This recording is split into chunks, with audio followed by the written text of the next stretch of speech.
ఆంధ్రప్రదేశ్ వ్యాప్తంగా మున్సిపల్ కార్మికులు ఆందోళన కొనసాగుతోంది. తమ సమస్యలను పరిష్కరించాలని డిమాండ్ చేస్తూ ఎక్కడికక్కడ నిరసన చేపడుతున్నారు. అనంతపురంలో మున్సిపల్ కార్మికులు ఆకులు కట్టుకుని వినూత్నంగా నిరసన చేపట్టారు.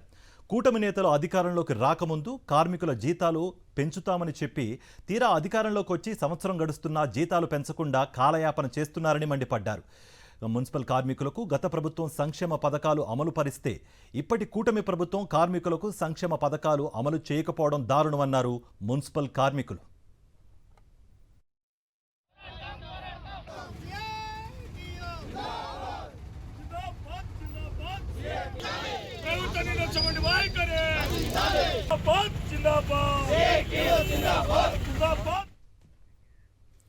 శ్రీ సత్యసాయి జిల్లా మడకశిర నగర పంచాయతీ కార్యాలయంలో మున్సిపల్ కార్మికులు ధర్నా చేపట్టారు.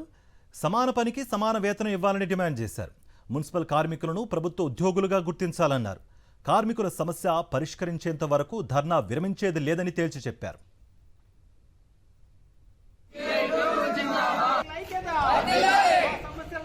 అటు ఎన్టీఆర్ జిల్లా నందిగామలో మున్సిపల్ కార్మికుల నిరసన కొనసాగుతోంది. కళ్లకు నల్ల బ్యాడ్జీలతో గంతలు కట్టుకుని వీధుల్లో నిరసన యాత్ర చేపట్టారు వారు. కార్మికుల గత 7 రోజుల నుంచి నిరసన తెలుపుతున్నప్పటికీ కూడా ప్రభుత్వం కార్మిక సమస్యలపై స్పందించడం లేదని ఆవేదన వ్యక్తం చేశారు.